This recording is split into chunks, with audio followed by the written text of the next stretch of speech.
Hi everyone, and welcome to Laura McFadden Consulting. I wanted to share a thought with you. Recently I've been discussing quite a bit about how as leaders it's important for us to take care of ourselves first.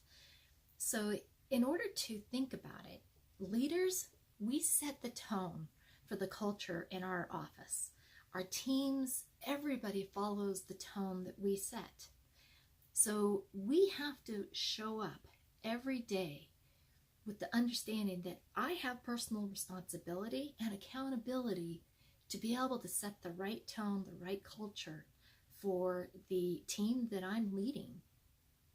To show up fully, one of the items we need to really think about is how we're going to hold ourselves accountable to a higher standard of focused listening, upbeat energy, and positive intention with all of our interactions.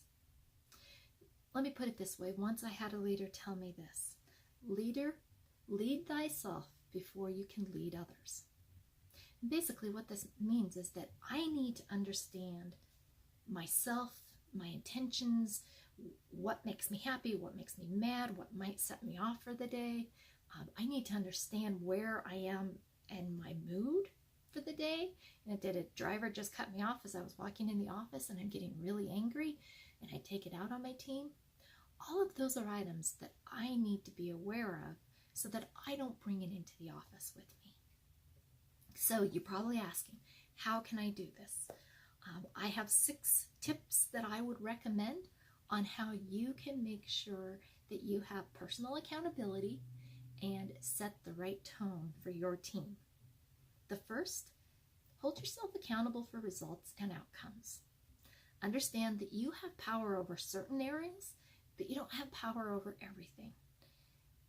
But make sure that the areas you do have power over, you take accountability for it, you take responsibility for it, and you don't blame others when things don't go the way you need them to.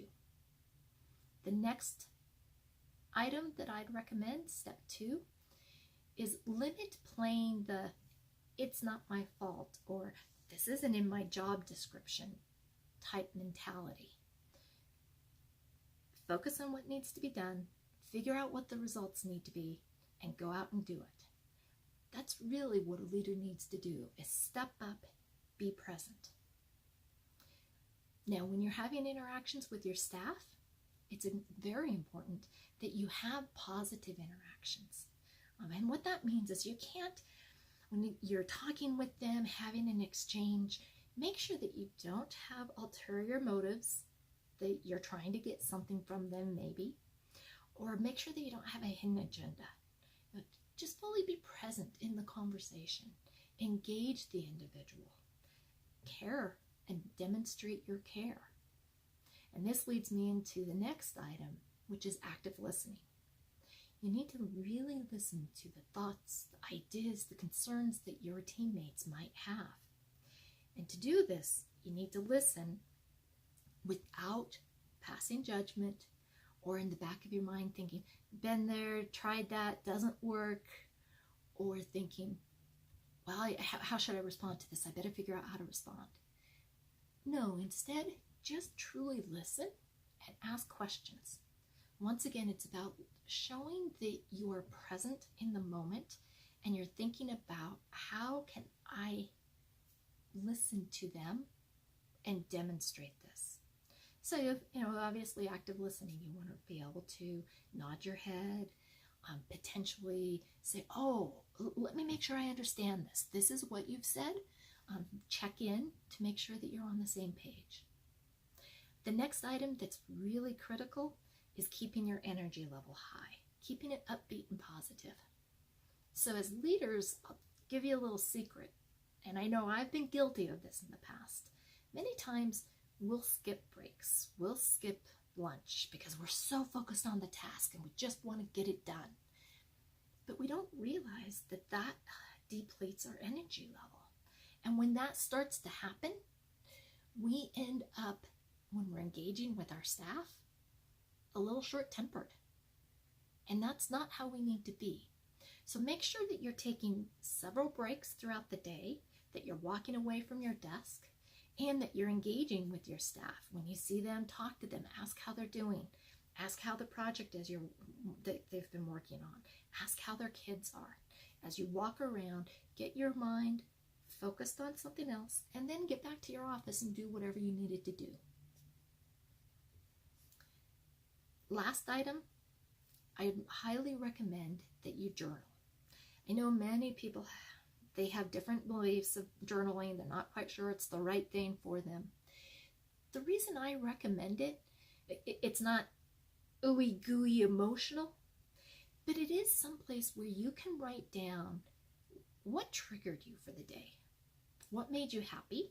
What made you angry? What set you off? What gave you energy? What kind of impact do you want to have? Set your intention for the day in a journal. Sometimes I ask myself a couple of questions. How am I contributing? And is it actually turning into results? Or am I kind of fooling myself? How am I going to take care of myself today? A big one is just simply drinking water. Make sure you get the correct amount of water every single day. You'd be amazed how much water can be such an important piece of taking care of ourselves. What relationship do I want to nurture today? Those are some of the different questions I ask of myself when I'm journaling to try to help focus my intentions and keep myself accountable to making a great environment and setting a great tone for the culture for the team. So those are 6 tips that I have. If you have any other ideas, please feel free to include those in the comments below. Love to hear what other recommendations you have. I'm always open to trying something new. So please share any ideas you have. And then I look forward to being able to talk to you the next time we do this. If in the meanwhile you want to hop over to my blog and read my blogs, please feel free to go to www.lauramcfaddenconsulting.com. Make it a great day. Thank you.